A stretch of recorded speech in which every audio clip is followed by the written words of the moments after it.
こでもなんかこう新しいエッセンスが自分に入ってくる感じがするから、初めてさ、なんかこう自分で、軌道に乗ったっていうか、いわゆるパリコレモデル的なとこだったんだけど、ミラノだったよね。初めてはミラノだったね。皆さんこんにちは。こんにちは。はい、ということでカラーズポッドキャスト始まりました。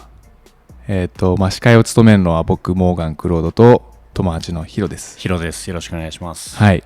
このカラーズポッドキャストは意思決定の色を記録し、時代に消費されない思考を残すというミッションをもとに、世界を動かす人間たちを判断のアーカイブを作ることを使命とし、さまざまなゲストを呼んで配信したいと考えています。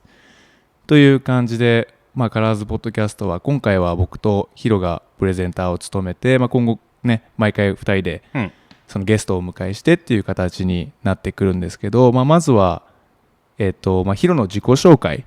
から始めていけたらなと思います。ヒロです。よろしくお願いします。一応僕ももともとモデルで、そうだよね。クローとかと一緒な時代に海外で、コレクションとかに挑戦していて、それ元やってたから、今は一応3つ会社をやってて、メインで言うと最近立ち上げた株式会社カナウっていう会社があって、それはブランドを、D2C、P2C ブランドをうちの会社にジョインしてもらって、うちの会社でグロースして、そこから、M&A に持っていくっていう会社をやってたりとか、あとはトップアスリートのマネジメントの CCO をやってたりとか、あとは美容室のエグゼクティブアドバイザーで、経営のことに携わったり、ちょっと多角的なとこからいろんなビジネスを今やってるっていう感じです。ちょっともういろんなイニシャルというかアルファベットが並んでちんぷんかんぷんな人も一部いらっしゃるかと思いますけど、簡単に言うともともとモデルでそのヒロとは出会ってて、それこそね海外で出会ったのをきっかけに、もう8年ぐらいの中に2018年そうだよね、で一緒にモデルとして活動してたんだけど、ヒロはその起業家というか、経営者として、いろんな事業を立ち上げて、カナウっていう会社があって、M&A っていう、ミッションというか目標があって、簡単に言うと会社をこう売却するみたいな感じ、みんなが分かりやすく言うと、ゴールを見つけるっていう感じかな、っていう感じで、元モデル、で今は経営者として、バリバリやってる方で、僕の周りでも数少ない経営者の友人っていう感じで、もうね年齢は1個上なんだけど、本当にねリスペクトするところが多すぎちゃって、ありがとうございます。日々勉強。一応年齢非公開なんで。あ、そうなんだ言っちゃったじゃんいいだろっていう感じで、ヒロと僕で今後はこのカラーズポッドキャストをいろんなゲストを迎えて楽しいお話できたらなという感じですね。次回からちょっとゲストを呼んで、もうねゲストの方も決まっててね、ちょっと素晴らしい、本当に素晴らしい方に来ていただける、本当に冗談抜きで素晴らしい人。そうだね、もう時代を切り開いてる本当に今の、みんなも一回は見たことあるんじゃないかな。あるんじゃない、メディアとかでねかなりニュースにもね取り上げられてたしね、いい意味でね、いい意味でね悪い意味じゃなくて悪い意味じゃなくてね、そうだからそういう方も次回からねぞろぞろと出てくるって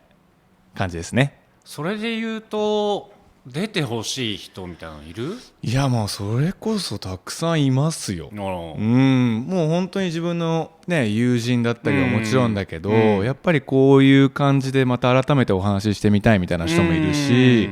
ちょっと先輩というかやっぱ年上の人が俺結構好きだから、なんか自分よりもなんか人生長く生きてるし知見も広いし、やってるフィールドのジャンルが違うとなんかそこでもなんかこう新しいエッセンスが自分に入ってくる感じもするから、そうだね。それで言うと俳優の上杉さんとか周平君とかはもともとモデルやられてたし、そこでの出会いでねずっと今も仲良くさせてもらってるけど、元モデルなんだ。そうかなりモデルも長かったんじゃないかな。そう2、3回は現場一緒でとかはあったし、そうでちょっと可愛がってくれて、その時から連絡先とか交換しててとか、メンズノンノでお世話になった先輩方とか、そういうね方々だったり、俳優さんの方々だったり、自分の友人のまあアーティストの方々だったりっていう方とかには出ていただきたいね。まあ表現者、そうだね、アーティスト、経営者、あとはまあプライベートで話してる、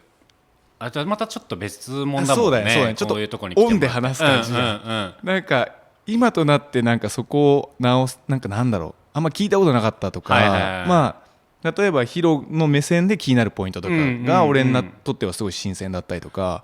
っていうこともあるかなと、逆もそうだし、そうだからそういう意味ではすごいいろんな人に会える機会がこのねポッドキャストであるから、まあ見てる人もすごく新鮮な会話になるかもね。俺あんまこういうのやったことないからさ、俺初めてだからね。このなんか前身となるものをやってたんだけど、こんな機材をさ揃えてさ、ねもう見たことない機材がいっぱいあるもん今家の中に。マイクでこうやって喋るのなかなかないしね。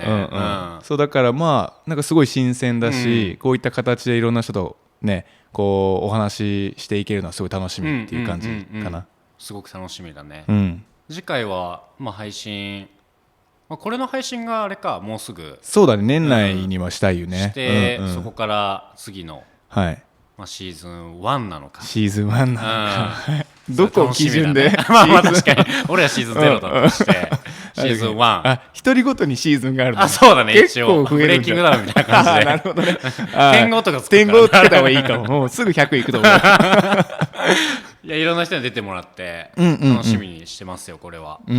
そうだね、まだクロードでもそもそも YouTube やってるもんね。そうだね、もう長いね、6年目とかになるのかな。コロナ前ぐらい。コロナになった年からやってるかな。そうだから長く YouTube 活動は続けてて、まあこれもねその延長に近い形っていうかさ、そうだね、そっちのアワーズのチャンネルではファッションを軸にやってて、まあ Vlog とか、まあそこでなんか俺のことを知ってくれた人は多分たくさんいると思うんだけど、もともとはねそういう海外に挑戦するような、まあ、いわゆるパリコレモデル的なとこだったんだけど、まあ日本に帰国して、SNS というか、まあ、自分の表現の幅フィールドを広げたいっていうことで YouTube 始めてっていうのが、モデルはいつぐらいからやってるの、そもそも。モデル19歳からかな。19だ。大学とかじゃ行かずに。大学そう1年だけ行って、行ったんだ。そう、そこで1年で退学して、2つ下に妹がいて、そう高校3年生の時に転校するってなって、その学費を払うっていうのでもうなんていうのアップだったから。自分でってこと？そうそう、俺とマミーで、そうマミーって呼んでるけど、そう払うっていうのがあって、まあ俺も別にそんなにこう大学の勉強が好きでとかっていう感じでもなかったし、もうモデルも始めてたからなんかパリに行きたいっていう気持ちがあったから、まあじゃあここはやめようと思って、そういうのがあって、そうね、だから19歳からやってるから10年経って12年目になります今。すごいね、キャリアが。実際どうだったの、その始めてさ、モデルってなんかこう最初始めた時は稼げるみたいなイメージあるじゃん。始めた時はどうだったの？いやマジで本当にそれが全く稼げなくて、それこそなんか俺イメージがさ、やっぱりきらびやかな感じだからさ。いやそうだ、華やかなね。そうだからもう本当に初月からね100万いくってマジで思ってたから。いやそうだよね、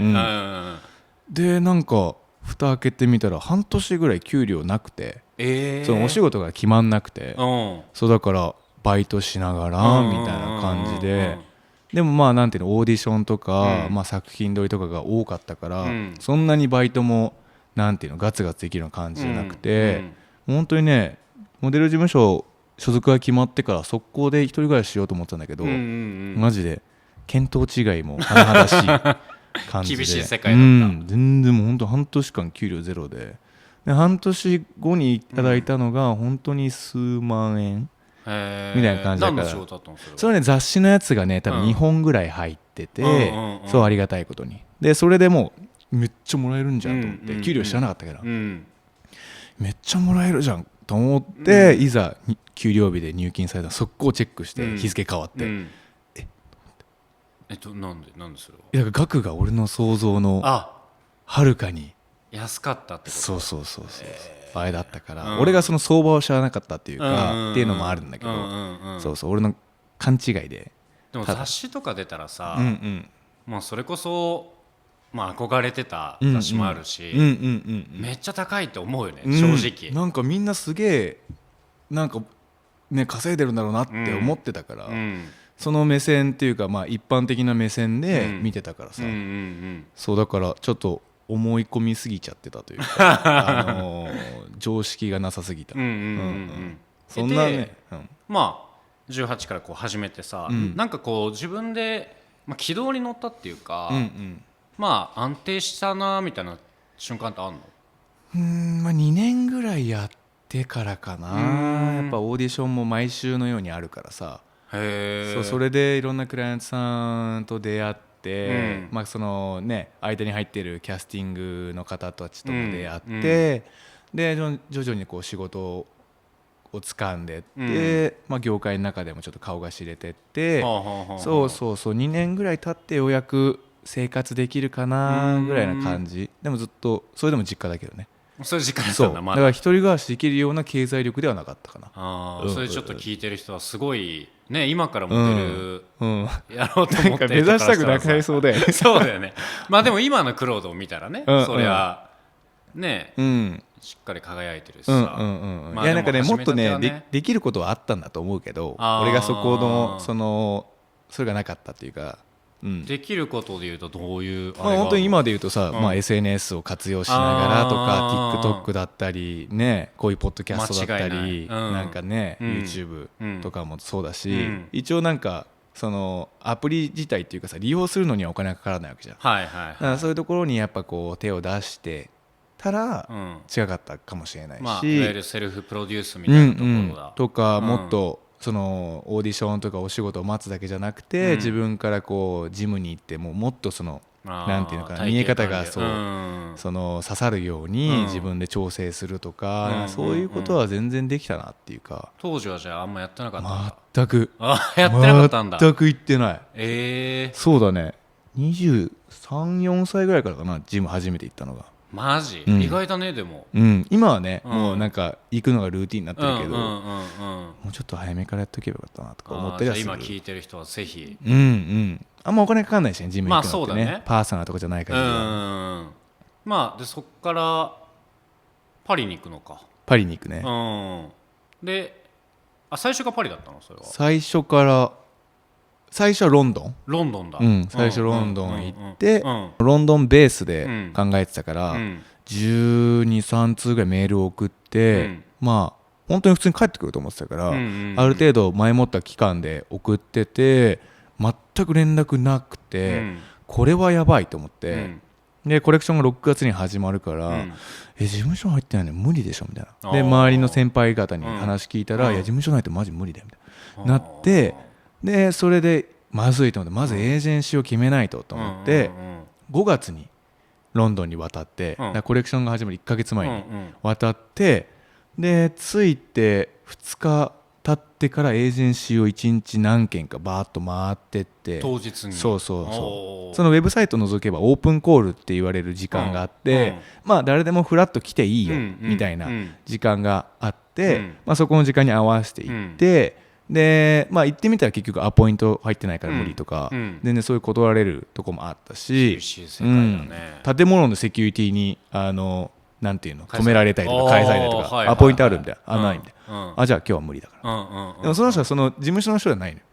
セキュリティビルのセキュリティの人に止められて、だからそれでもう所属っていうか顔も見せれなかったみたいな、門前払いみたいなそうこともあって、でそれで1日何件か回ってて、で最後行ったエージェンシーに、まあ話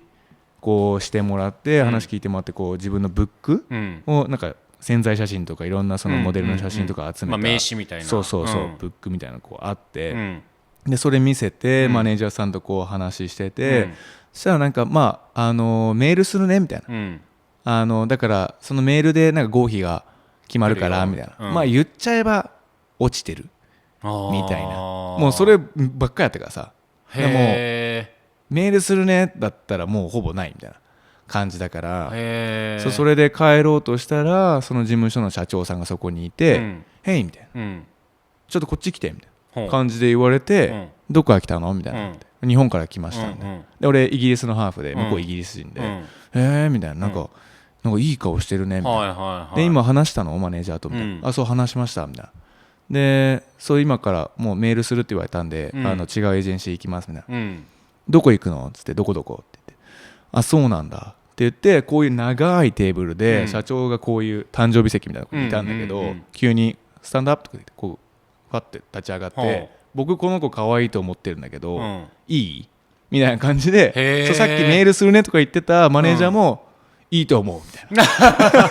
海外っぽいね。そうなんか本当に社長の一任で入れたみたいな感じで、すごいその人恩師で、そこがイギリスの事務所、そこがイギリスのエージェンシーでスパっていう事務所なんだけど、そう未だにあるところでかなりいい事務所、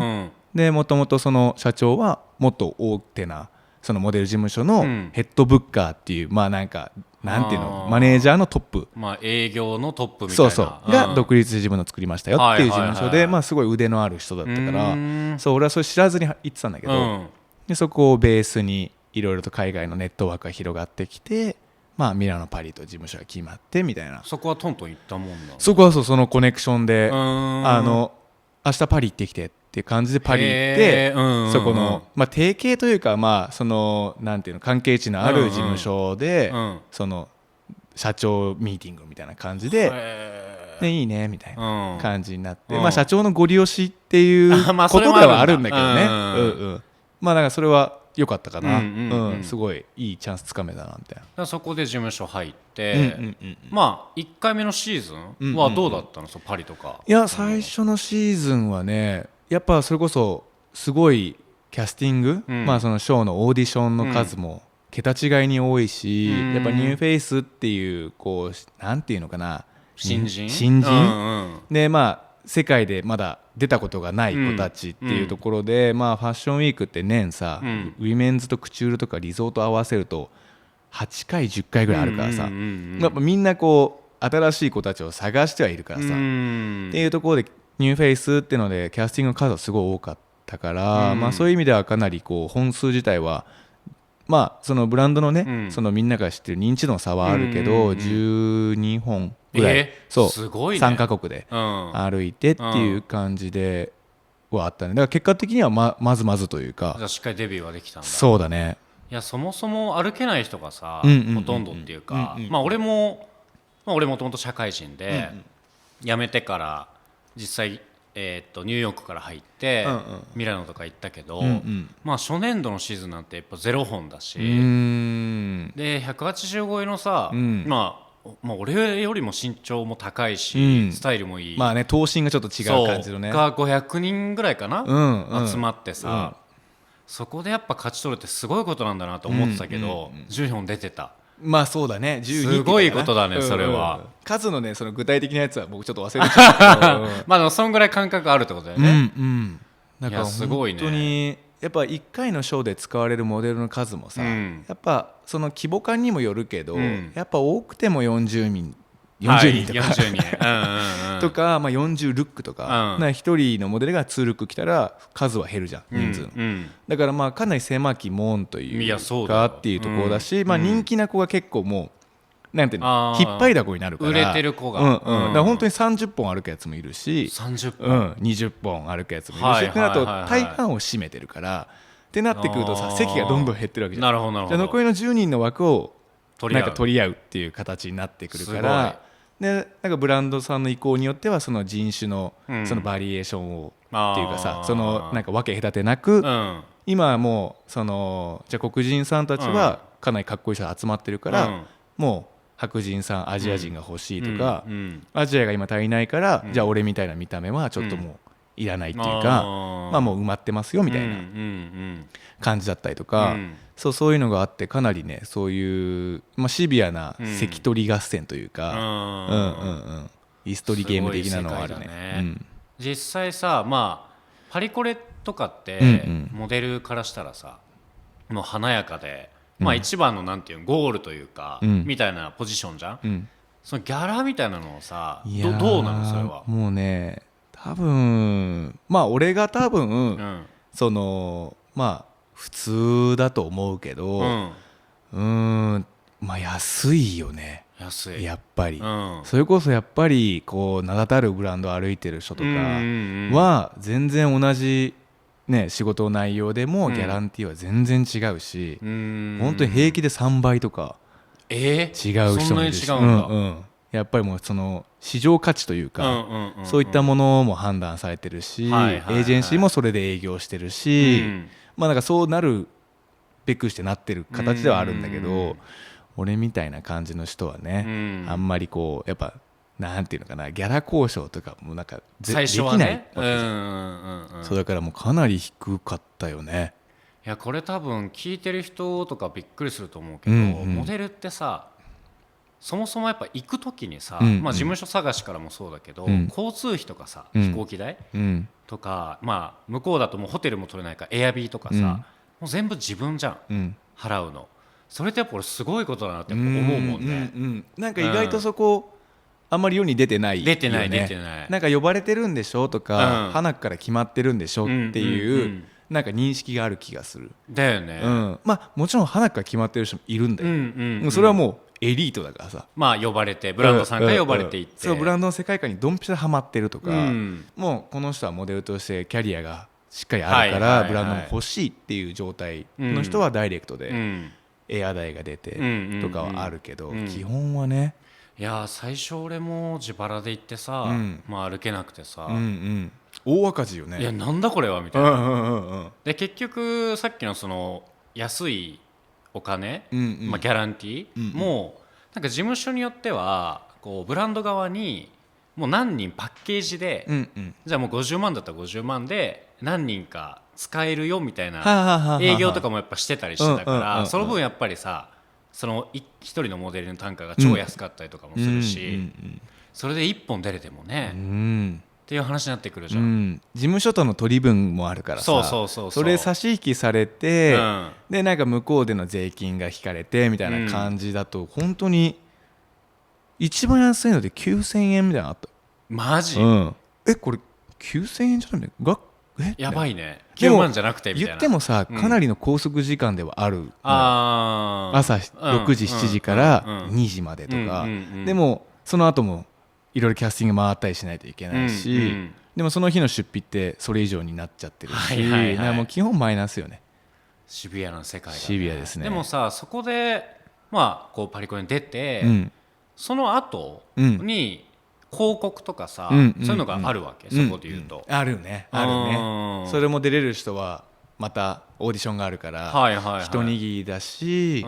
まあ俺の体感で言うとそのコレクションとかそのブランドのショーに出てるモデルの中から選ばれるイメージがあるから、そもそも使われたモデルさんで、使われたモデルだったり、まあそのショーを見て、まあアジアのブランドがそのいいなと、そう直でとか、だから中国のブランドがロンドンで撮影する、クロードがロンドンにいるなんかのショーで見たブッキングが入る、ってなると、まあ中国っていうそういうねお国柄というか経済力的な意味もあるけど、まあギャランティーが良かったりっていう感じで、まあそこでこうマネタイズはできるっちゃできるけど、まあなんだろう、なかなかプラスになるかって言われたらね、それでも、まあでも今後の活動、いわゆるそのショーのルックを使ってキャンペーンみたいなのを取るみたいな話なんだよね、多分。そうとか、まあ、日本に帰ってきて、営業してもらって、っていうのがやっぱそれはでかい架け橋みたいな。そうだね。もう本当に日本帰国して仕事の量とか、なんていうのかな、その起用してもらえるそのなんかそのなんていうのこう規模感の大きさみたいなものは一回り上がった気がする。なんかパリの雰囲気をまとってる感じというか、なんかやっぱいいね。なんか向こうの人もなんかこっちの人もそれを見て、なんかその良さっていうか、クロードすごいんだみたいな感じだったりっていうのもあるから、そうだからちょっと一個箔がついた感じはしたね当時。そのために頑張ってきた成果があった。今でこそさ、もう何人か何十人ぐらいかもう行ってるシーズンもあると思うけど、俺らがさちょうどその2018年とか、もう 6,7 人とかそうだね、本当に日本人も、俺も日本人に含まれるのかみたいなとこあるけど、いやまあそこはね、一応ね、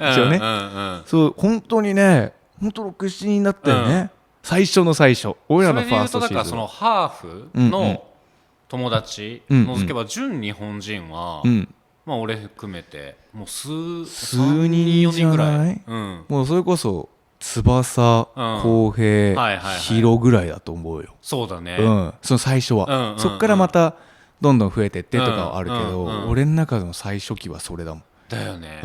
その純日本人はね、そうだね、ハーフの人除いて、あれすごい世界だった、だからやっぱその少数すぎちゃってさ集まっちゃったよね。集まったね、コミュニティがね。なんかそういうなんか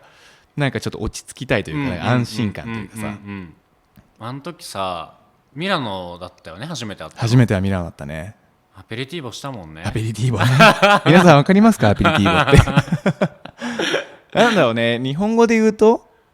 いやなんか昼のボナペティートしかわかんない、ね、ボナペティートはなんかうまいみたいな感じじゃないのなんかアペリティーボってちょっとなんかこうビュッフェスタイルみたいなことだよね、こうビュッフェがこうバッとなってて、まあそこにちょっとドリンクをワンドリンク、まあお酒でもいいし、コーヒーでも何でも頼めて、まあ10ユーロ12ユーロぐらいだったね、ぐらいの感じで、本当食べ放題でね、でそういう店が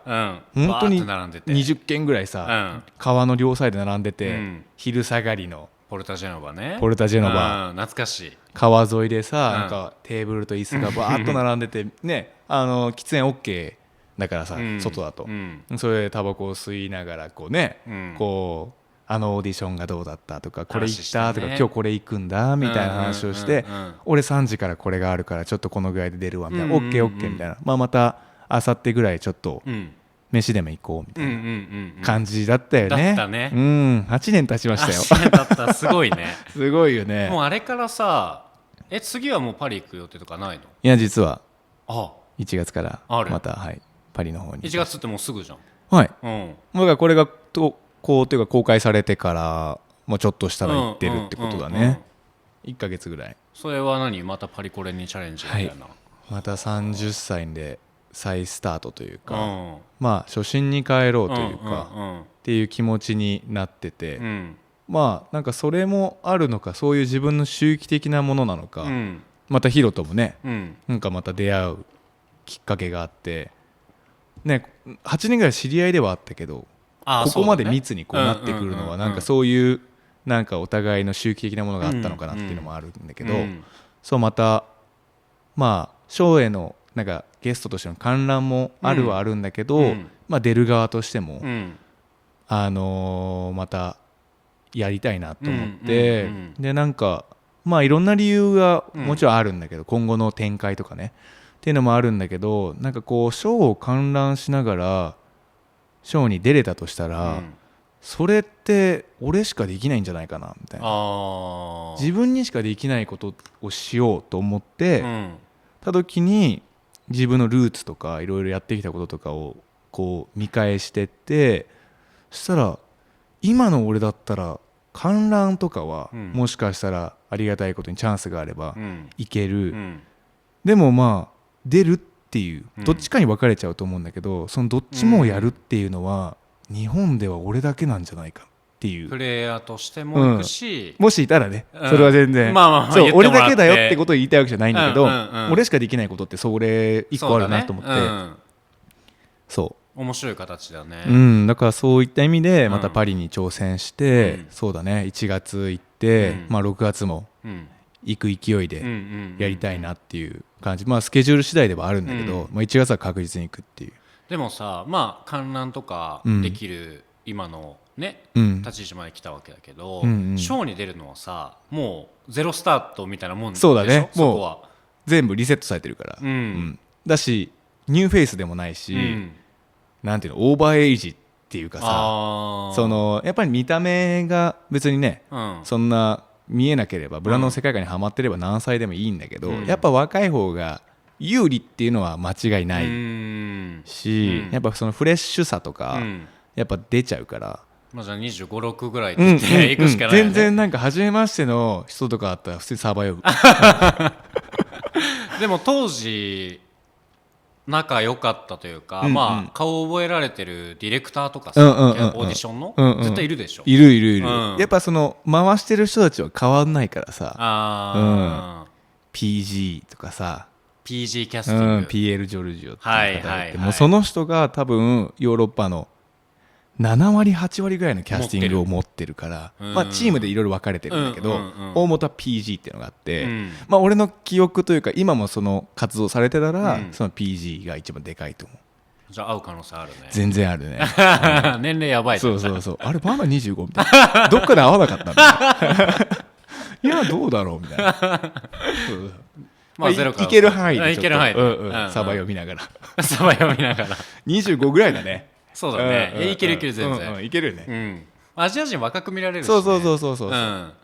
まあでジムもさ最近毎日行ってんじゃない、そうだね一応ね、体作って、まあそっから再スタートじゃないけどね、ちゃんとその姿勢見せて出ていただいて、まあでまあこう出るきっかけみたいなのもあるけど、なんかそれは今後やりたいことにつながるわけ？それは今後やりたいことにつながる。まあそれはさ、今後なんていうのかな、やっぱ自分のモデルエージェンシーを持ちたいっていうのはやっぱりあって、まあそれもねヒロと一緒に、初めて聞いたんだけどおかしいしそれはねヒロと一緒に作っていくものなんだけど、なんていうのかな、まあ、お互いモデルだからこそ、なんかその分かる部分というか、なんかここをこうなったらなっていうところがやっぱあるわけじゃない、でなんかそういうのをなんかこうケアできるような形、でまあ少数制で、自分たちが本当に目の届く範囲、でその人たちと一緒に日本取れたらなって、いいね、今のこの業界に面白いいい意味でこう革新をもたらせたらなっていう感じ。既存の事務所とかになんかこう不満があるとかじゃなくて、じゃないね、こう世界をまあ俺らも回ってなんかこういうのがあったらいいなとか、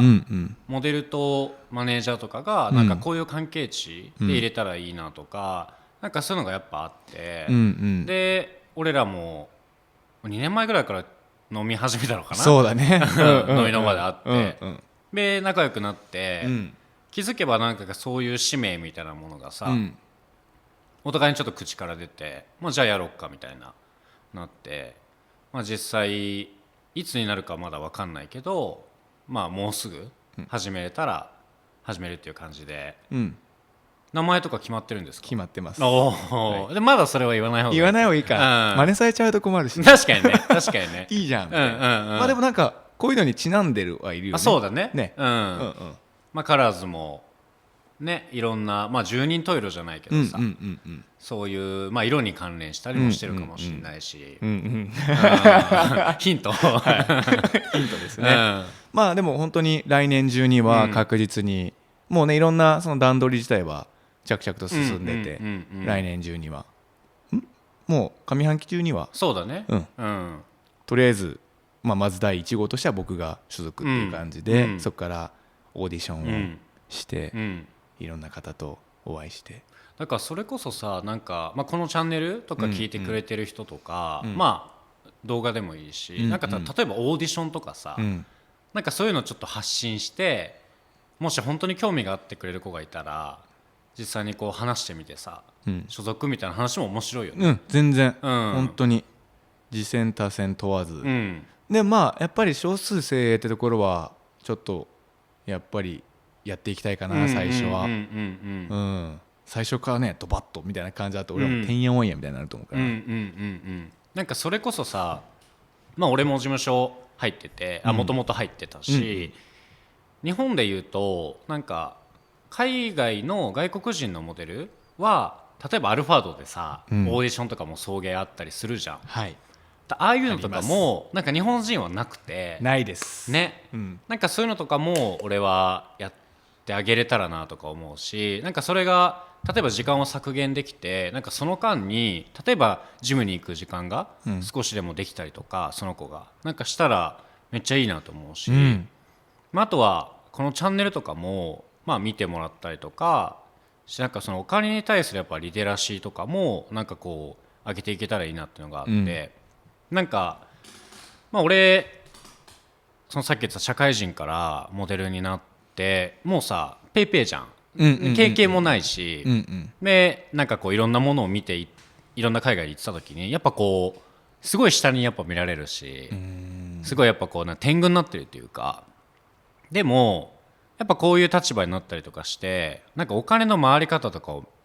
勉強したりとかさ、見ると結局そのモデルが自分でお金を発生させてるわけじゃないじゃん、はい、クライアントがいてスポンサーがいて、でそのチーム、まずスタイリスト、カメラマン、ヘアメイクさんがいて、そこからモデルっていう話もさ、そのお金の流れがそもそも見えてないから、自分がすごいってやっぱ思っちゃってる人って結構やっぱ多かったし、まあ俺が逆にこういう立場になってお前ら使ってやると俺ずっと思ってたからね、その時から。だからずっとまあ自分もプレイヤーでいたけど、パリとか行ってもやっぱこっち側になりたいっていうか、こっち側に行こうってずっと思ってたから、まあその時から一応個人事業で授業もやってたし、で実際こうちょっと自分の目処がついたタイミングでまあ会社を立ち上げて、どんどんこういう風に今なってきたけど、実際こうやっぱアサインとかしててもいろんなお金の流れが見えて、すごいやっぱあの時そういう見方をしといてよかったなって思うから、なんかそういうのをまあ自身で携わったモデルの子とか、まあ所属してくれた子でもそうだし、なんかそういうとこから教えてあげた方が、なんか芸能人の方でもそうですし、なんかこうなんだろう、長続きしてる人ってやっぱそういう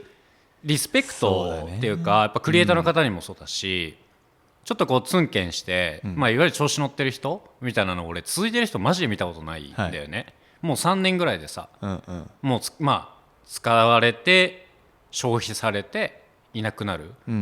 でもそれはどっちかというとその人がやっぱこう尊敬されてるとかもあると思うんだけど、やっぱこう中身から出るこのオーラみたいなものがやっぱその人の表現にも出ると思うし、なんかそういうのを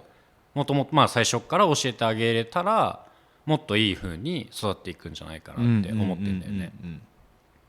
どうクロードはその辺は。いや本当にね、やっぱりそうだと思う。今12年目になって、やっぱりこう続いてる人というか続けてる人っていうのはやっぱ人間性がなんか全てっていうか、まあ、もちろん見た目のその美しさとかそのキャラクター性みたいなところはあるんだけど、やっぱりその礼儀だったりそういう感謝だったり、そのまああとそういうなんていうかリテラシーというか、っていうものも備わってるし、本当にね売れてる人というか生き残ってる人って理由はあるよね。絶対そうだよね。そういう本当に調子乗ってる人いっぱい見てきたからさ正直そうだね。まあクローとかはさもう途中から売れ出してさまあもう俺をそういう風に見てたかもしれないけどさ、まあいろんな要素があってね。そうそれこそ YouTube は結構でかかったしね。そうだね、いろんな人に知ってもらえる機会があって、でもYouTube さでやっててなんか聞きたかったことがあって、まあインスタもさすごい毎日なのか上げてるじゃん、なんかその承認欲求みたいなのってあんの？どういうモチベーションでその今のこの活動をやってるかっていうのはちょっと普通に聞きたかったんだよね。なんか承認欲求は多分まあ人並みにはあると思うな、やっぱり。やっぱ見てほしいし、やっぱり認められたいみたいなところもあるし、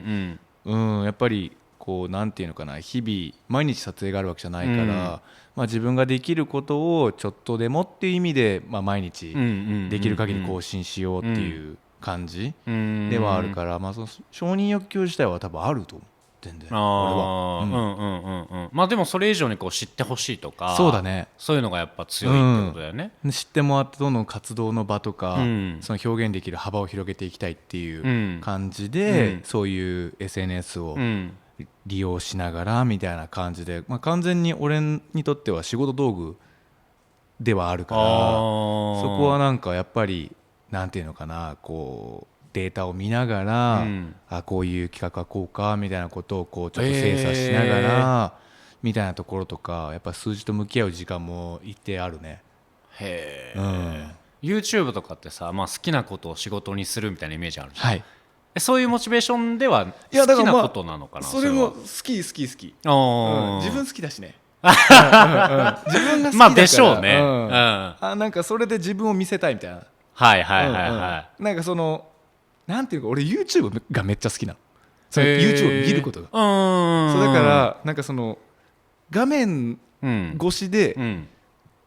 なんかそっちにいたいみたい画面の中にいたい感じになってきて、面白い。そうめっちゃくちゃ見てたから。へーロンドンにいる時もさ、やっぱお金使えないからさ、うん暇なわけじゃん、うんうん、 YouTube めちゃくちゃ見てたもん、はいはいはいはい、あとガッシュベル、アニメガッシュベルねガッシュベルね、うん百何十話あんだけど、うんもうずーっと見て、ガオザケルがね、ガオ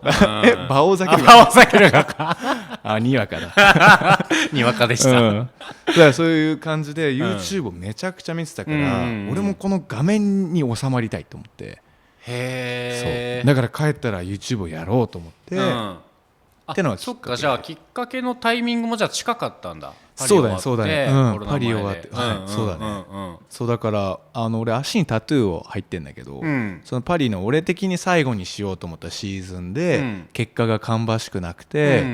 12本歩いたのかな、でなんかまあ友達にも応援してこう送ってもらって、親からもさエールもらっていって、まあ、結果がまあなかなか渋くて、もうそれでもう足にさバッテン入れたの、もう歩かねえぜみたいな、もう俺はもうダメなモデルだと思って、どっちかな、左足の足首に入れて、でもそこだったらさ、なんかまあ撮影でも目立たないじゃん、そうだから知り合いのそのメイクさんがなんか地彫りでタトゥー彫ってたから、その人の家に行って彫ってくださいっつって足でバッテンバッテンやってもらって、でもまた歩くじゃん。それからもう一回行ってんだけどね、もう一回行ってんだそもそも。そうそっからね1年ぐらい空けたのかな、でもう一回挑戦して、そうまあまあそんなに結果もあれだったんだけど、そうまあなんかさ、今例えば就職するタイミングの人とか、仕事しながらもなんかこうやりたいことやりたいなみたいな人っていると思うんだけど、なんか好きなことを仕事にするっていうのが果たしてこうなんていうの、いいのか悪いのかみたいなとこっていう人もいるじゃん、本当に好きなことだったら飽きるかもしれないし、でも好きなことを仕事にしないとモチベーション続かないしみたいなさ、まあ俺どっちかというと結構ビジネス要素を強めに仕事基本してるから、あんまり好きとかそういう感情ではなくて、なんかこう感情みたいなところってよりかはまあ需要に対して供給を作るみたいなポジションだけど、まあクローってさ実際モデルもやりながらまあYouTube もやって、それで言うともう一個さ服もやってるじゃん、でそれはさ自分の好きなことじゃん、俺それなんかすごいいいモチベーションの保ち方すごいなって思う。そうだね、だからまあ本当になんていうのかな、好きなこと以外はそぎ落としちゃってるかもしれない、今の生活は。逆になんか本当に好きな人と会って、好きな仕事をして、やっぱ軌道に乗る前というかね、そういう意味では時間がかかったりとか、まあ、バイトしながらとかっていう時代もあったけど、そうね、今は自分のやりたいこと表現したいことをメインで、それ以外のことは心が躍らない内容はノータッチ、そうだねにしてる。それを体現して体現というか、今でさ服もやってさ、ブランド名なんだっけ？ラビリンス。そう、どういうコンセプトとかあるの？コンセプトはやっぱりなんかそのラグジュアリーストリートっていうのがまあブランドの軸にはなってはいるんだけど、まあ俺がストリートウェアが好きだし、まあちょっとそういうなんていうのかな、まあいわゆるなんていう普遍的なデザインのものも好きだしっていうところで、まあなんかその要素を兼ね備えた、まあ本当に自分がずっと長く着たいも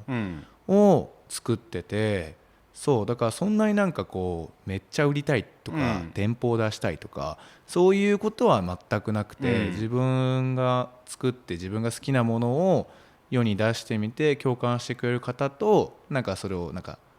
買っていただいて体験してもらえたらなっていう感じで、そうラビリンスっていうネーミングももともとは中田と一緒に作ろう、で作ってたブランドの名前を継承して、そうだからまあラビリンスで圭介ともちょっと携わってもらって、まあちょいちょいアイテムを出していけたらいいねっていう話もしてたし、してるのね、でまあ俺のお父さんとお母さんのそのまあゆかりのある名前というか、まあ、そういうレイブのフェスがあって、ラビリンス、そう、俺はお腹の中にいる時からそこのフェスに行っててみたいな、そうお父さん DJ とかもやってたから、そうなんや、それで回して、お母さんもそのアパレルの出店で当時そういうのがあってっていう感じですごい、まあ、生まれてからも何年も行ってたし、そうその名前だけはね結構初めて覚えた英単語に近いぐらいの感じで入ってたから、そうだからその名前はすごい大事にしててっていう感じで、自分のゆかりのあるものとゆかりのある人たちでものづくりをできたらなって思って始まりました。今だって T シャツそうだね、この間パック T 作って、それもねありがたいことに速乾して、まあそこでもねちょっとね携わってもらってはいますけどね、サポートをしていただきながら、でこの間指輪をローンチしてコラボで、それはも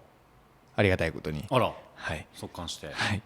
でまあ今後そのプロダクトがこう待ってますよっていう状態で、なんか言える範囲で次作ってるアイテムとか、次はね、まあ、キャップがやっぱキャップすごいかぶってるし、もう理想の形をオリジナルで引いて、もうパターンからもオリジナルで引いて、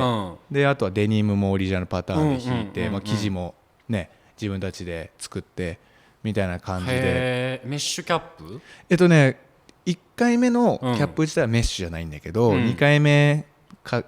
えてるキャップはメッシュ、だから今後展開していくみたいな、いいな、それぜひちょっともう全部それはもう、まあ視聴者プレゼントでまあそれでもいいですけどねまあゆくゆくね、ゆくゆくは全然、まあラビリンス作って、すみません、またすいません、全然カットしといて、まあこれも入れてもいいけどね、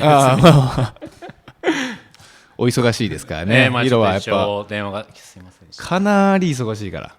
まれに見る忙しい人だからね、これが本当の忙しいかっていう感じ、俺の中で。でも忙しいって俺言わないようにはしてるんだよね。聞いたことはない。本当、でしょ。まあ心がなくなるって書くじゃん。確かに。心なくなるまで忙しいのかって言われたら、まあそうじゃないから。なるほどね、深いわ。っていうのもまあ知り合いから聞いた話なんだけど、入れ知恵ね。まあでも言わないようにはしてるね。やることは多いけど。それ大事なマインドかも。心がなくなるか。そうでも俺もそうだなと思って、まあやることは本当に多いから、まあただそれこそさ、まあ今見てる方たち20歳の子とかさ、まあ俺らがじゃあ20歳になった時になんかこうやっといた方がいいよみたいな、例えばアドバイスするとしたら、もうひたすら仕事しとけっていうもんね。勉強と知識を入れて仕事しとけっていう、なぜかというと、まあ俺らの年って結構分岐点だと思うんだよ。例えば社会人だったらもう営業の方だったらさ、ちょっと役職がついてとか、まあ別にポジション関係ないけど、まあこうちょっと権限が持てるようになったりとか、まあ例えば年収が上がってきたりとかさ、まあそういうところで自分でやってる人ももちろんそうだけど、この20後半とかで本当に頑張っとかないともう差がついていく一方だと思うんだよ。だからまあこれの俺らの10年後、それ以降の先に楽になるために今頑張ってるし、まあでそれをさ、なんかこういう仲間とかに還元したいっていう思いも強いから、まあ例えばじゃあモデル事務所やった時にそのモデルとか連れてさ、まあ、やってるとこあるかもしれないけど、例えば海外旅行とかさ、行ったりとか、行きたいよね、まあ、ちょっと頑張ってもらってさ、それは負けないように負けないよね、そうだからそういうのもしたいし、なんかそういう環境づくりというか時間を共有したりするために今お金を稼ぐっていう、まあ、手段みたいになってる、まあ、時間を例えば変えるようになるのもそうだしさ、まあ、例えば運転手つけてその間に仕事をできる時間を作るみたいな方もいるし、それが電車だったらさ、まあ、集中できない空間で、とかもあるし、なんかそういう、まあ、時間のこう変えるようになるように頑張ってるって感じ。いや相当すごいよね。いやまあでこんな忙しいのに朝6時とかにジム行ってたりするじゃん。まあ行くね。今日も走ったわみたいな、俺がなんか10時ぐらいにジムの写真とか送ると、俺も今日朝行ってた行ってるね、昨日2時ぐらいまで仕事をしてて6時ぐらいにジムにいんのみたいな。行ったね。まあショートスリーパーだね。あとはなんかもう普通なんか研究の結果で、トレッドミルをやって会議してる人とやんないでやってる人のその集中力の増加具合が 1.6 倍ぐらい違うらしいの。なかなか違うね。そう、だから朝30分でもちゃんとその歩いて脳をすっきりさせて仕事に行くっていうのが、まあ、ルーティーンになってる。それはじゃあ有酸素のみってことやってるのは？有酸素のみ。あ、そうなんだ。あとまあ直近事故っちゃってさ、自転車で、ね。そうでちょっと肘痛めて、ウェイトはもうできなくなったんだけど、まあ前から有酸素はずっとやってみたいな感じでやってるね。でも結構それ結構大事なんだよね。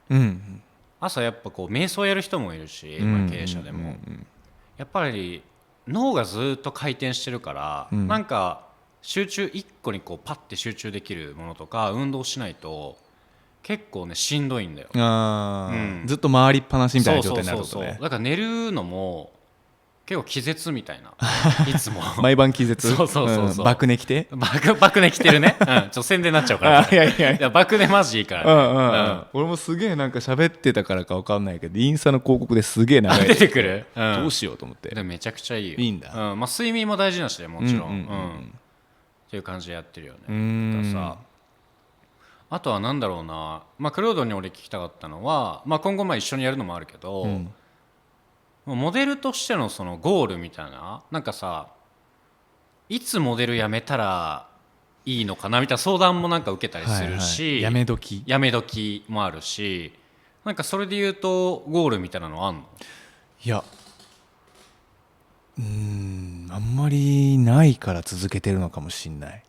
逆になんかここまでやろうみたいなことがないから続けてるね。その終わりがないじゃないっていうか、目指してるところはあるんだけど。目指してるところで言うとどういうところなの？目指してるところで言うと、まあ、一番近いのは女性モデルさんになるけど、富永愛さんとかはやっぱりその海外も経験して、まあ、いち早くね、こう日本人がまだ行ってない時代にその時代を切り開いてって、まあ、向こうで活躍もね、もうみんなが知ってるぐらいもうさ、バキバキにやって、でこっちでも活動しながら俳優さんとしても活動してて、なんていうのかな、なんかその富永愛さんのその写真とか広告とか見た時に、あ、綺麗なモデルさんだっていうよりかは富永愛だってなる、あの感じがすごいやりたくて、なりたくて、いろんな活動のベースはそこにあるかもなっていう。じゃあどっか広告とか媒体で見た時にイケメンだなっていうんじゃなくてクロードさんだっていうところだ、ってなれるようにしたいなというか、っていうところが俺の今目標というか、まだ終わりはないんだけどね。まあでも富永愛さんはすごいよね。いつかねここでゲストとしてお迎えする機会があってもね、面白いんじゃないの？めちゃくちゃ面白いね。やっぱ俺も喋ったことないから、俺もない。どういうマインドでやってたかとか、すごい聞きたいかも。かなりなんかストイックそうだよね、本当に。あとなんかかなりその当時はより情報がないと思うし、その中でやっぱ手探りでその掴んでったみたいなところもあると思うから、今やねこういう情報があってスマホがあってでね、事務所もネット開けばランキングが載っててねっていう感じだと思うけどさ、その当時は誰がどこに入ってるかなんて分かんない状態だと思うし、どこに何があるのかも分かんないと思うからさ。そうだよね、Google マップとかないもんね。ないと思うよ多分。地図でね、すごいよね。それすごいことだね、やってたんだと思うんだよね。だからそういう話とか聞けたらいいよね。めちゃめちゃ聞きたいかも。誰か拡散してすごいね。いやすごいなんか俺さ、それこそなんかモデルって誰みたいになるとやっぱ日本だと富永愛さんとかで、なんかまあブランドとかも一緒だけど、いい素材いいブランドを作っても知られてないとやっぱり意味ないと思うんだよ。だから富永愛さんとかはまあそのメディアにもちゃんと出てて、なんかマネキンとしてのモデルみたいな時代じゃこうなくなってきてる気がして、そういうとこの自分のやっぱりなんていう価値観じゃない、まああれか、自分のなんていうのちょっと言葉出ないけどまあオリジナリティみたいなところのあり方もやっぱ変わってきてる気がしてるし、なんかそうやっぱ知られるっていうのはすごいやっぱ大事だよね。だしなんか多分富永さんの時代にも日本人で向こうに行って活動してる人はいたと思うんだけど、こうどう差別化してたのかみたいな、どうこう今までこう続くようなキャリアを構築できたのかみたいなこととかも絶対あると思うんだよね。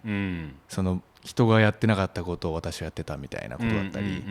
なんかそういう話は聞きたいね。めちゃくちゃ聞きたいね。だから誰かこれね拡散して富永さんこんなのやってましたよ。こんななんかわけもわかんない男2人がここに呼んでると。それでも熱いね。まあいつかね、正式にオファーできたらありがたいね。めちゃくちゃ楽しみだねそれは。まあ出てくるかわかんないけど、まあねまああとはどうだろう。まあこれでまあやりたいこととかいろいろまあ共有できてしてもらえたし、まああとはこのカラーズ通してなんか作ってみたいもの、もしくはなんかなんだろうな、まあ形にしたいものとかある？あります。ある。やっぱワイン作りたいね。ワインだ。なんか俺多分そんなにまあ人によってはワインのイメージがない人もいると思うんだけど、まあインスタとかではよく更新してるんだけど、まあワインが数年前からすごい好きになって、まあ特にナチュールワインって言われるジャンルのまあ美容ワインが好きなんだけど、なんかねワインを作るのはすごいやっぱ難しいと思うし、その俺の領域じゃないと思うんだけど、そのワインのそのワイナリーさんとコラボして、そのワインのこのエチケットをラベルをこう作るとか、まあ、だから別注みたいな感じ、中身はその味で俺が美味しいと思ったもので、それじゃ間違いない、それはもうやりたいね。でもカラーズでいくともう赤と白とオレンジしかないけど、だからその色とりどりのワインをこうカラフルにいいねいけるっていうのもその色がついてるからこそできるのかなと思って、じゃあそれこそここで飲みながらとかね。そうです。いいね。ゲストの人とお酒をこう交わえながら、だからもう序盤と全然テンション違くてみんなもうゲラになってるんでしょみたいないいねっていう感じの回もあってもいいしね、っていうとこかなまずは。いいね、確かになんかファッションイベントとかね、ケータリングとかさせてもらったりとか、あとは知り合いのお店さんとかでローンチパーティーじゃないけど、まあ試飲会みたいなのとかなんか数本おろしてもらえるとか、いいね、とかできたら結構熱いな。パッケージとかはさ、なんていうんだっけ、その何？確かにエチケットだ言うんじゃないかな。ジャケットなのかな。まあよくジャケ買いとか言ったりするけどね。そうなんかイメージはあんのそれは？いやまあなんか俺はエルちゃんのなんかイラストみたいな、今いる膝元に愛犬のエルちゃんのイラストでちょっとやりたいなって昔から思ってて。そう昔から思ってた。昔から思ってた。親バカだね。なんか L のなんかいろんな L のイラストで、それは違うワンちゃんとかじゃないんだ。じゃない、もう全部 L。なんか L の顔、肖像画みたいなことだったり、L を上から見たとこだったり、L を下から見たとか、いろんなアングルの L のイラストをこうアーティストさんと一緒に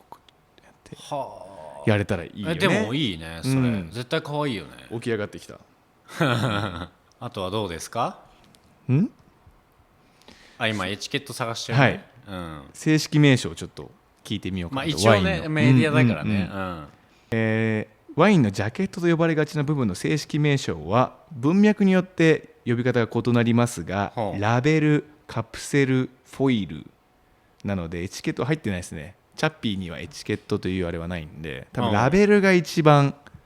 そのまあワインの通称になってきますね。だからラベルを作りたいです。ラベルをね。まあそれは赤とか白どっちが好きとかあんの？それは白の方が好きっていうか、飲む量は白の方が多いね。でも毎回ほぼほぼまあ赤も最後 1,2 杯とか飲んだりはするし、ワイン巡りもじゃあそう、この間スペインでワイナリーも回って、そうワイナリーが提供してるホテルがあって、からそのホテル内で、まあ、そこのブドウで作ったワインを飲めたりとかっていうことをやったりして、もう本当にねワイン美味しいね。美味しいね。なんかあれだよね、ご飯会みたいなのもやってるよね、はい、美食クラブですね。美食クラブだ、はい、どういうあれなのそれは。まあ、それはもう僕の、まあ、みんなも知ってるメンバーも中には何人かいますけど、まあ、男6人で、同い年の男の子たちで、まあ、きっかけとしてはなんかみんないいレストランとか大人になるんだったら知っといた方がいいよねっていうところから始まって、まあ、毎月プレゼンターが変わって、その人がその提案する、まあ、自分のおすすめのレストラン、食事場所を、まあ、もう LINE でバーッとこうプレゼンの内容とか、そのシチュエーションはどういう時に向いてるとか、そう金額帯だったりってことを全部そういうのをこうパッて貼って、なるほどみたいな。だから僕の提案する今日のところはデート向きですねとか、金額帯は1人1から1万5,000円ぐらいでみたいな、めっちゃいいね。そうだからなんかそのなんかいいお店を知ってるって大人じゃないみたいな感じで、はい、そこから始まってって、まあ、毎月やってて今3年目とかになるのかな、長いね、で6人でだ年2回回すんだけど1人、あで誕生日とかもそうそこでお祝いして、いいね、そうなんかすごいね、そう誕生日も祝えるし素敵な場所も知れるし、まあ大体 2,3 軒行くんだけどね、そこから飲みには行くんだ。そうなんかエッチな会だね。いやまあどうなんだろうねまあでもまあかなり大人な会ではあるかな。いいね、だから前もって1ヶ月前から予約したりとかして、それは取れない店もあるし、取れない店もあるし、そう1週間とかだとちょっともうさすがに取れないみたいなところも事前にこう予約してそう行ってますね。でそこの場所にまた女性と行くみたいな。まあ行ってもいいでしょ行ってもいいでしょ、まあそういうね良かったお店をさやっぱ基本全部 Google マップに保存してるから、まあそういうところをまあ最近はだから友達に聞かれることが多いね。この辺にいるんだけどなんかいいご飯屋さんないとかで、確かに俺も聞いてるもんね、いつもバーッとエリアごとにね 5,6 軒ぐらい送ってっていう感じで、この間の目黒のとこ行ったもん、中目か、中目のね、ピザ美味しかった。美味しかった、そうだからそういう感じでなんかこうエリアごとにいろんなハートがあって、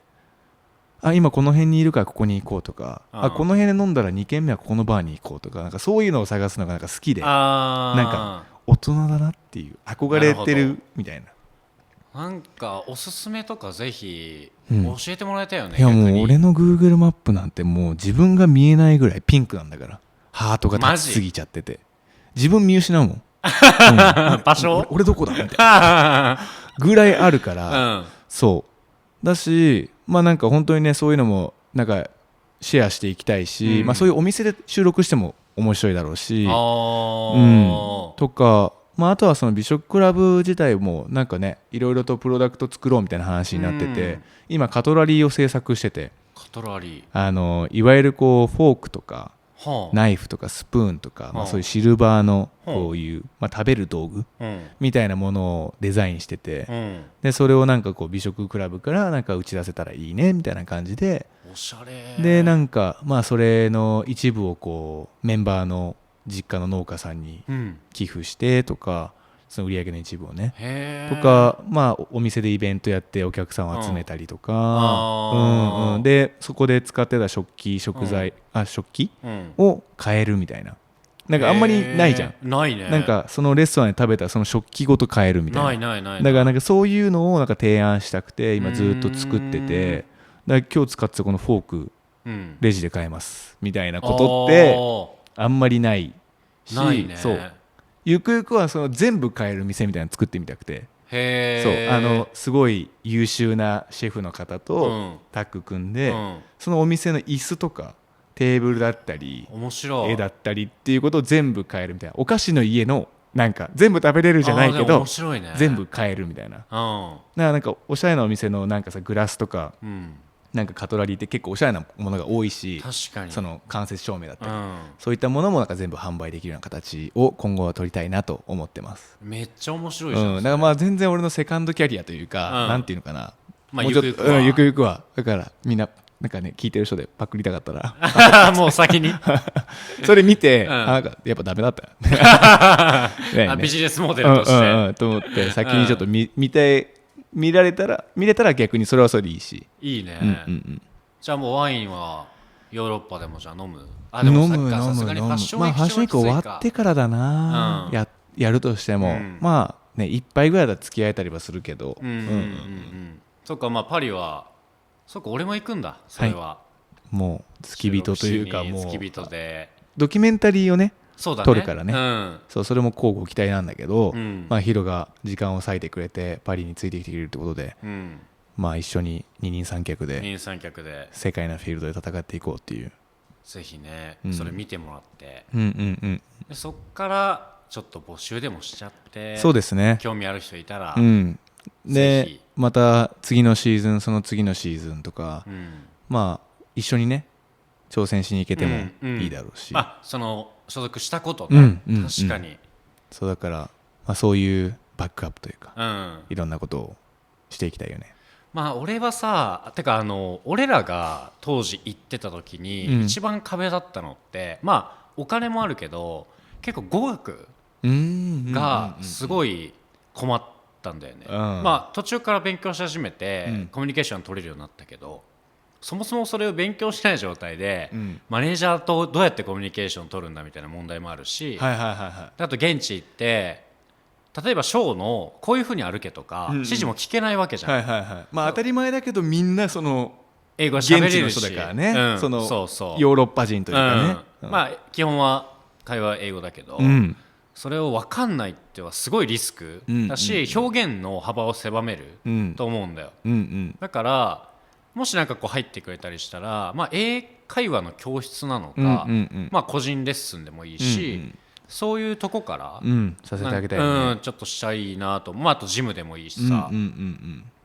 まあ女性だったらそれこそヨガとか、なんか綺麗になるためのピラティスとかね、とかしてあげたいなって思うよね。なんかあるしてあげたいなっていうか、こう自分がもし当時こんなのあったらよかったな。いやもちろん語学はだよね、だって当たり前だけどマネージャーさんがね英語だからさ、だからやっぱりね英語が喋れないとその二人三脚が成立しないわけじゃん、まあ、今はちょっとね翻訳とかが進んでるから多少意思疎通は取れると思うけど、なんかそこはやっぱりマストに近い形でやりたいよね、とか、まあモデルならではのなんかこう課題というかあれだけど、まあ需要がある20代とかフレッシュな状態でいろいろ起用されて、でまあお金も稼いで生活ができてみたいになって、こうで気づいたら徐々に仕事が減っていって、最終的には稼ぎが足りなくなってきてみたいな感じでさ、なんかこうセカンドキャリアのなんていうのかな、ちょっとストレスというか、なんかそこをこう無視できないからさ、いつモデル辞めた方がいいのかとか、セカンドキャリアをいつから始めればいいのかとか、っていうところに対するなんかこう足がかりをこっちから促してあげたらいいなみたいな。だからその当時というか今のその年齢でやりたいことを今そのスクールなのかなんかでこう学べる機会を作って、でそれでそっちのスキルも身につけながら、でそのスキルが、ね、またそのヒロの会社だったり、俺のアパレルだったりっていうところでこうなんていうのかな、一緒にまた働けるっていう機会も作りたいし、なんかねずっと喋ってるけど、やっぱもしその中で俺らの中で雇用を作れたら一番でかいよねみたいな話で、ただなんか需要がある時期だけをこうね所属してもらってこう働かせるっていう感覚ってよりかは、ずっと一緒になんていうのかな、こうみんなでチームとしてやっていけるような、なんか人付き合いをしていきたいし、その人のセカンドキャリアとかも応援できるような事務所を作りたいっていうか、まあそれは本当に既存の事務所ではないとこだと思うし、なんか俺らだからこそできることっていうか気づける部分だったりっていうことはあるかなって。確かにいわゆるエージェンシーってさ、まあ、所属であって、会社に入るのはやっぱ雇用じゃん、そのなんか境界線じゃないけど、まあプロデュース的要素みたいなのも踏まえてやれたらいいなって思うし、そもそもまあさっき話したお金のリテラシー以外にもモデルってさ、社会人経験して入ってきた人って結構少ないと思うんで。少ないと思う。俺も知ってる中でも2人とかしかいないけど、そもそもさメールの書き方とかさ名刺の渡し方とか、もう分かんないわけじゃん、そこからご教授してあげたいっていうのがある、例えばうちの事務所から就職するってなった時に、それすら分かんない20後半の人がありえないよね、普通の業界で言うと。ちょっと俺も怪しいとこなんか名刺の受け取り方とかなんかちょっと俺もちょっと怪しいけど、でもそういうとこから教えてあげたりとか、エクセルでもいいしさ、何かこう将来の役に立つこと、時間はさいわゆるオーディションがあって撮影があって、自分のトレーニングする時間があったりとか以外にはさ時間結構あるじゃん、モデルって、でその間にネットフリックスとか見るんだったら語学の勉強して、例えばそのビジネススキルでもいいしとかを知ることでもさっき言ってたそのお金の周りとかも知れるし、モデルとしてのこう、現代的な要素もあると思うんだけど、なんかそういう新しい形みたいなのも、なんか創出できたらすごいいいなって思うよね、だからそうだよね。だから簡単に言うと他の事務所よりは厳しいかもね。なんかこうそういう向き合おうみたいな感じのところは厳しいかも。なんかそこのなんか枠組みがあんまりないからさ、他の事務所さんって、なんか自由度が高いから、確かに、なんか俺らはなんかその向き合いたいっていう感じだからさ、なんかわりかしストイックな精神ではあるかなと思う、俺ら自身がそうだし、でもなんだろう、準備とか、その熱量をすり合わせていく時間ってめっちゃ大事だと思うから、なんか例えばじゃあエベレスト登るときに、半年かけて登ろうっていう人もいれば1ヶ月で登ろうっていう人がいたときに、俺らはじゃあ後者を目指そうってなってるし、じゃあそのスピード感とその人の価値観をすり合わせていって、どんどんスピード感を上げていく作業がすごい必要だから、柔道は高いのはもちろんすごいいいことだけど、その分厳しいところもあれば高みに一緒に行けるようにしたいなっていう思いはあるよね。車も買ったし、送迎がね、送迎車で僕が運転しますので、最初はねそれこそ徐々にチームが増えていったらビルドアップできたらね、なんかマネージャーさんとかもいわゆるなんて言うんだろうな、大手の芸能事務所でもそうだけど、例えばめちゃくちゃ稼ぐ人がいて、で何人か見るわけじゃん、10人20人とかつくわけじゃんね、マネージャーが。その時にここに対してのやっぱ熱量、とここに対しての熱量は絶対的にやっぱ下がるよね、あれだよね、マネージャー1人が10人20人が見てるってことだよね、モデルとかをね、でもそれを全員同じ熱量で見るのは、時間も圧倒的にやっぱなくなってくるし、で売れてる子がじゃあ例えば出てきた時にここに絶対熱を持つじゃん、っていうのをなんかすごいやっぱジレンマになると思う。それがそのなんていうんだろうな、哲学的エージェンシーの事務所の、だと思うんだけど、なんかそれを少しでも解消していけたらいいなって思う。そのモデルが仕事取れなかったらとかあるんだけど、でも入ったことに意味がある。でうちの事務所がその一番って自信持ってそのモデルが言えるようにはしていきたい、そこはテーマだよね、俺らのなんかもう掲げてるところっていうかさ、もう今のその自分の友達のモデルとかにも入りたいなって最終的には言わせたいもん。ちょっとモーガンさんのところなんかマジでめっちゃ良さそうっすねみたいな、言われるような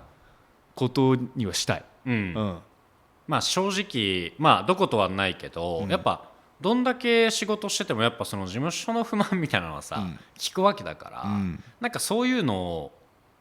生産性ないなっていうか、上司の悪口言ってるみたいな感じ、だったらお前その環境を変えろよみたいな感じだし、こっちからしたらね、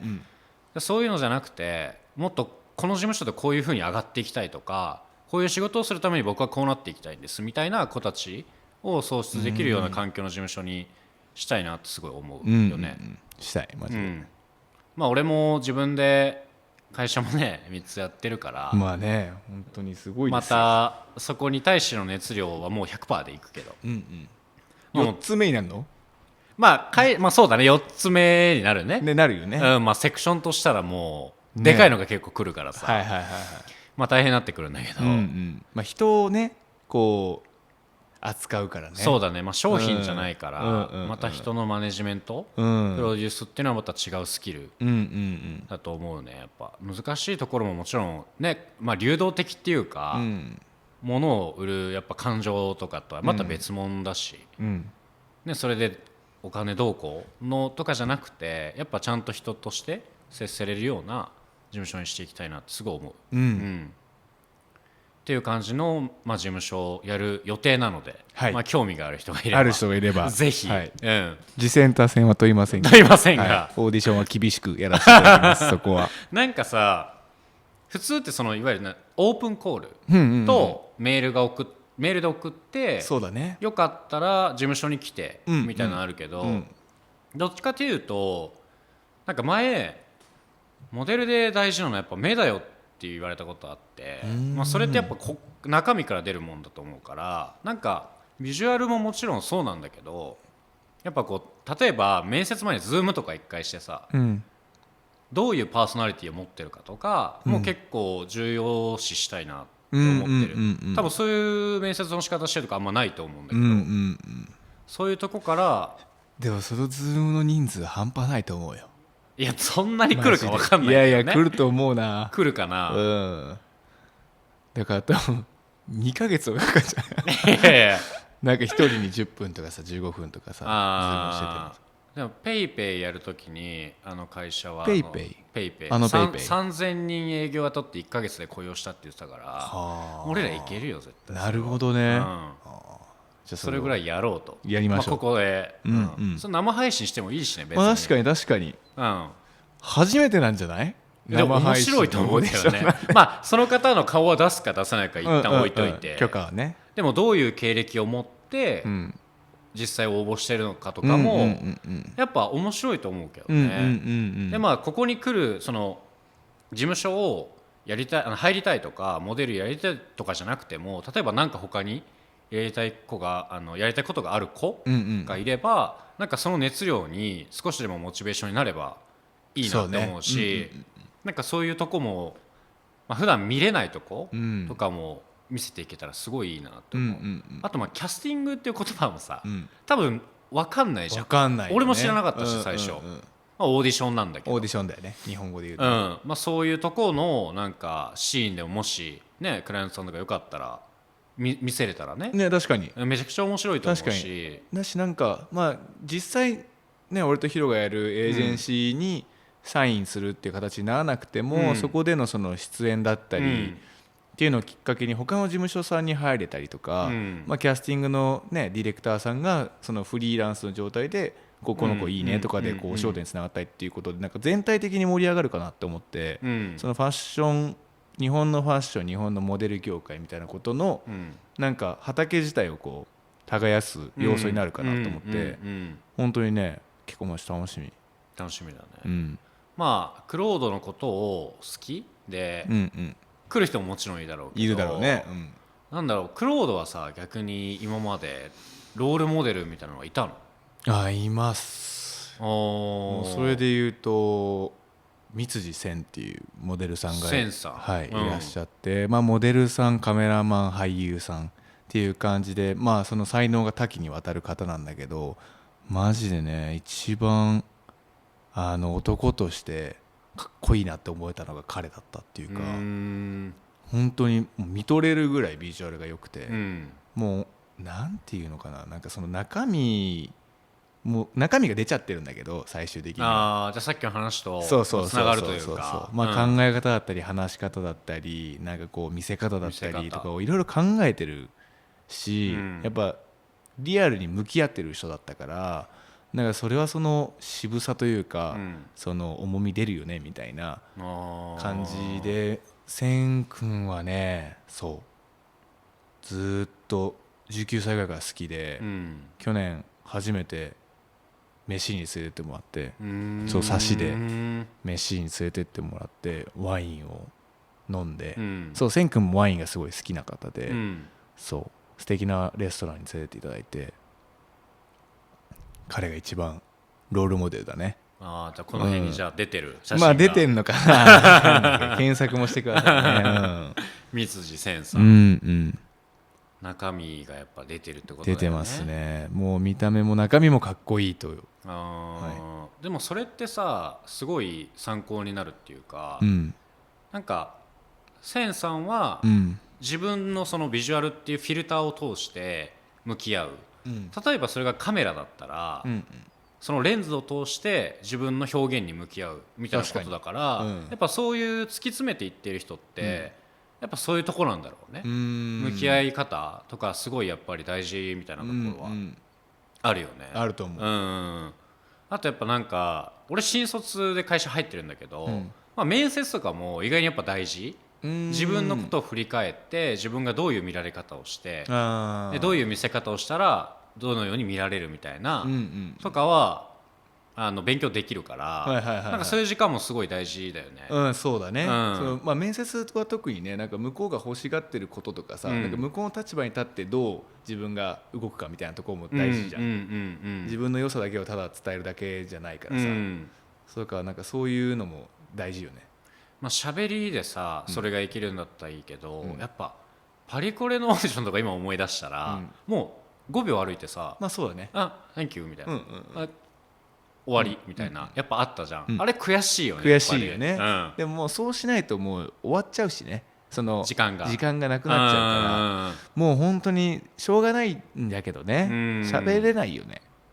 喋る機会っていうか、なんか時間を与えられないじゃん。確かに、みんな歩いてとか、もうなんならグループで歩かされて、君と君残ってみたいなさ、もう本当に、ね、君着替えてみようみたいな、で着替えてみてハマったら写真撮ってとかさ、あれ最初メンタルやられるよね。やられる、もうこのペースで落ちると俺ないぞみたいな5秒とかでなんか次まで空いちゃった時間みたいな、あれみたいな。それが1日に何本もあるしね、だからね、ちょっと人から否定されるじゃないけどさ、いらないとされる機会が多いわけじゃん、その時期は特に、あれ確かにメンタル強くなるか、強くなるよね、でも最終的にはなんか俺もセンスねえなとか思ってたもん。俺を落とすのかみたいな、センスないねみたいな、なんか多分自分を保とうとしたのかななんか拗ねちゃったそれ大事じゃん、うわ俺もう価値ないんだみたいなさ、思う可能性もあるじゃん、いやマジでね、それはねあった。最初あるよね。泣いたもん。マジミラノの自分のエアビーのお風呂で泣いたことある。なんか意外にメンタル強いタイプかなと思ったけど、意外とねそっちは正直で、ふつふつと自分のことを鏡で見てたら涙が出てきて、でもこの間そこの鏡で俺ってかっこいいなって言ってたけどねいや別の鏡ね鏡違いそっからの成長があって、その自分をやっぱ高めるためにやっぱ自分も褒めてあげるというか、いや見てくれが良くても通用しない世界でもあるし、逆になんていうの、いわゆる一般的に言うイケメン、じゃなくてもちょっとウィアードっていうか、なんていうんだろうな、確かに、ちょっと個性的なね、個性的な顔の人が気に入られたりもするし、もちろん体型もあると思うけど、パリコレとかやっぱそういうのすごいなと思うよね。だからマジでハンサム一強とかじゃないじゃん、全然ない、そのブランドの世界観を体現できるルックスなのかとか、単純にこの子がこういるとショーとしてのその演出として面白いのかとかさ、そういうやっぱりショーも一個のエンターテインメントだから、そのバランスとかもあるし、だからなんかね、本当に背が高くて条件を満たしてたとしても、別にその条件を満たしてない人がそのなんていうの出演することが全然あるし、なんていうのかな、ブランド側も別に身長何センチ以上とかで指定はあんまりないじゃん、ただ単純になんかみんながただでかいだけっていうかさ。そうだね、もう今はさ、もうインフルエンサーの方とか、海外だと、パリコレとかにさ出てたりもするし、 YouTuber とかも、時代も変わってきたよね。変わってきたね。はい、ということで今回、カラーズリニューアルで第1弾ということで、新しい機材といろんな環境に変わって、まあモーガン、クロードとヒロで第1回目はお届けしていったわけなんですけど、まあ特にまあモデルとかファッションってところを今日軸に話してったんですけど、まあ、今後はねいろんなゲストの方が来るから、そのゲストの方次第ではいろんな話にもなるし、まあその人の活動の内容だったりその人視点でのファッションの業界への見え方とか、そういうなんかいろんな切り口でそれこそマジでね経営者としてのなんかそのハウトゥーみたいなことだったりっていうことをなんか多角的にいろんな話をできたらなって思っているポッドキャストカラーズです、その記念すべき第1回目でしたけど、まあ長々とね1時間ちょっとぐらい撮ってますけど、どうですか？いやまあ経営者とかだったら、なんかメディアに出してないパーソナリティの部分とかも聞きたいなと思うし、なんかこのチャンネルを通して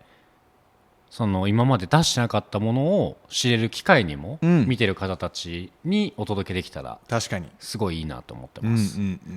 今後じゃあ第2回目ボリューム2、はい、ぜひお楽しみにということで、はい、本日はありがとうございました。